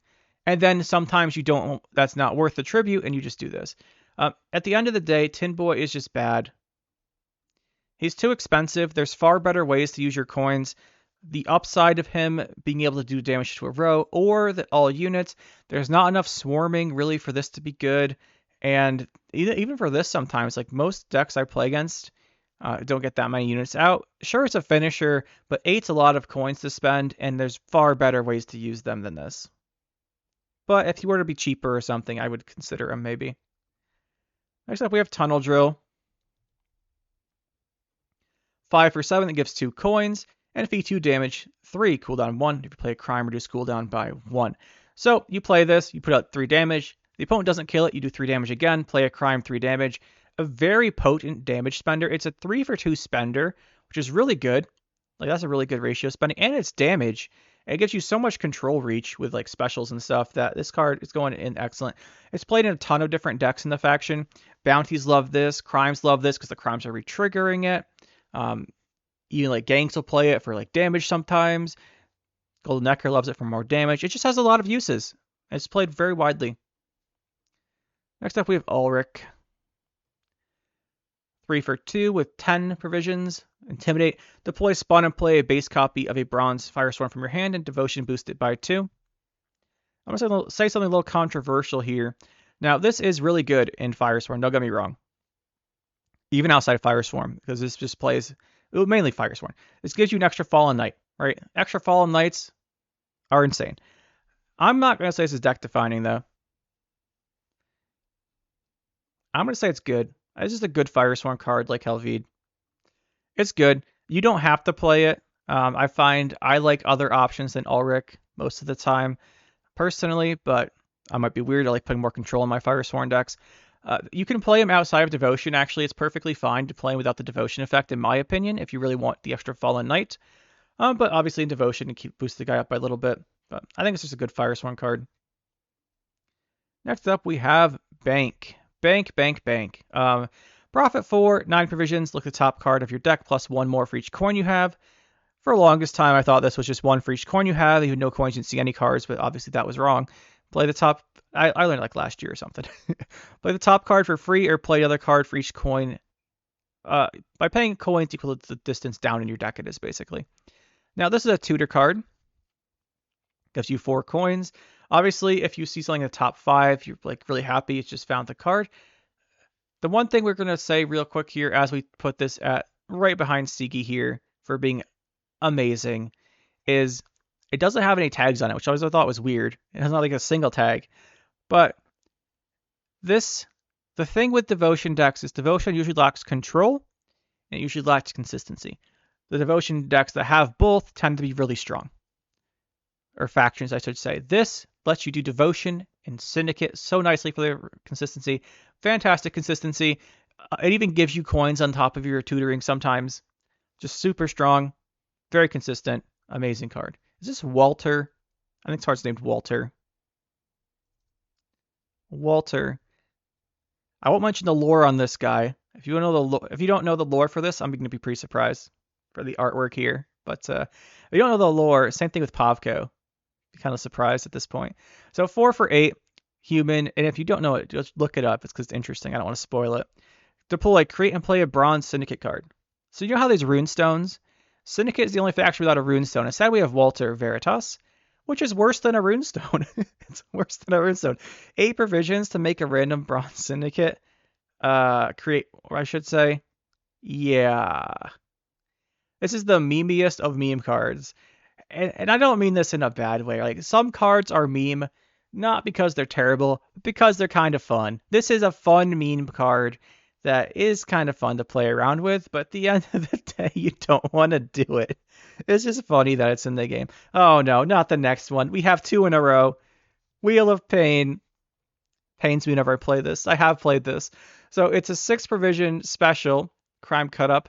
It does 0 damage. On the first turn, this card literally does nothing. Obviously though, yeah. At the end of your turn, it changes the value from a random number between 1 and 10. Huh. Well, let's think. At 6 provisions, if we're doing 6 damage, we are happy most of the time. If we're doing 10 damage, we're laughing for the insanity of this. If you're doing less than 6 damage, it is atrocious. This card is too random to be good, but it's pretty funny. It's pretty funny. No one ever uses this. This is like a content creator. That's what we call a content creator card. You put it in a deck, and then you put that in the thumbnail. That's what I call it. And then you put it in the thumbnail, and people click on it because it's funny. We're going to have to do that again pretty soon. But this card, don't actually play this. Next up, we have Junior. Another devotion payoff here. Insanity, 4 for 10. Recently nerfed. I don't always mention recently nerfed or buffed. Sometimes I do. It's very inconsistent. Deploy, damage boosted enemy by 6. Gain a coin for each excess. Never do this. Only play devotion. Devotion, just damage enemy instead. So damage 6, and fee 3, destroy something with 3 or less power. Since he has insanity, that gives you the ability to do it right away. This essentially has 9 reach on it, which is amazing. It combos really well with bounty. Just the ability of 4 is 10 for 10, with 6 of it being control. That's pretty good. It's targeted. The excess damage gives you coins. The fee, some decks hate this fee. Like some decks just need their 3 power cards to live. That's less common now. Like some things have gotten buffed, but some cards, like for example, like Berserker, the Dwarf Berserker used to be 3 power. You saw this and just ate it from your Monroe. You're like, oh, come on. But now the fee's just like, it's nice. You can ping things down with like a brawler and have this kill it. It's just really good as an upside to the fee. And you even just using it beyond giving it 9 reach. Very strong card. I'm going to give this excellent still. I think it's very powerful. Maybe you consider it being good, but this along with Bank really makes devotion like good, because this gives you damage, this gives you consistency. I think these are really good. Maybe you can argue this is down to good. People don't like it after the nerf. I still think it's an excellent card though, and I see it in a bunch of different decks. It is one of the best things you can have in your devotion decks. Speaking of Junior, we now have Senior. Senior actually is a little more niche than his son, so 6 for 8. Intimidate, transform adjacent to a cut up Blackie. You don't do the you don't want to do that. You want to do the tribute. Like we talked about this with cut up Blackie, so I'll mention it too much here in the bronze video. So you make 2 of these guys. When you have 2 at once, they're bonded, do a bunch of damage, play crimes. It's not bad. I think it's an okay option. I think there's better things to do in crimes, but this is not the worst thing you could do, and it's a pretty fun one. You can just play your crimes, set this up, because there's you can do like a mix of a little bit of Firesworn and crimes. To get the tokens out, transform them with this. Not bad. You can combo it with Sigi, bunch of stuff. And lastly, we have Freak Show. 4 for 8 with 1 armor, profit 2, fee 2, damaged, do 2 damage. A damage spender is good. This doesn't have a cooldown like the Tunnel Drill does. It's going up here in the top tier for sure. The reason why is not because it's just played everywhere. Like so many decks play this. It gives you a lot of reach. It gives you the ability to use leader charges that give you coins to reach. You can kill really high value things with this. And the fee, sure, it's 2 for 2 spending, which isn't amazing. But if you're denying the opponent points by killing engines, by killing things with order, or things that need time to go off, going through multiple cards at one turn, so they don't have any units, they can't play boost cards. It just has so much potential. It just locks stuff down. It's not the most efficient spender unless you're killing the opponent's stuff. But if you are killing the opponent's stuff, it's really good. And engine decks hate to see this thing come down if they can't kill it. They just start removing things everywhere.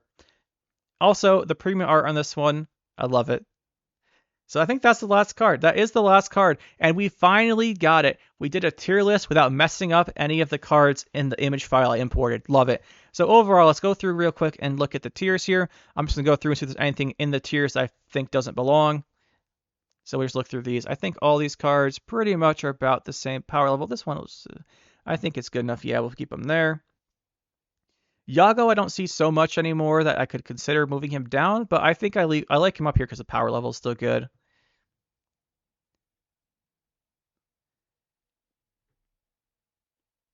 This I could see being excellent still. I think I'm going to keep it here.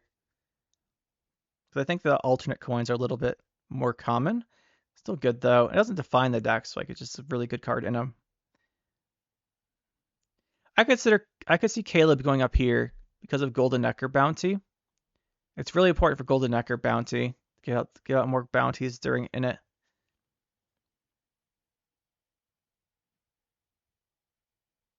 I think I will leave him here, though.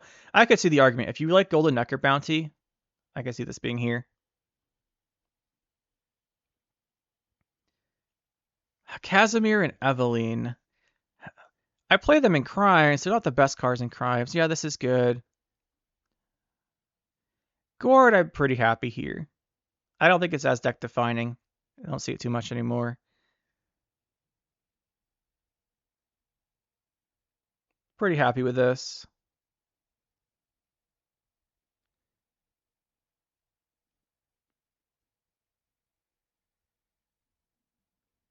Their artworks look pretty similar at the zoomed out level, so I'm playing them next to each other. Real quality movement there.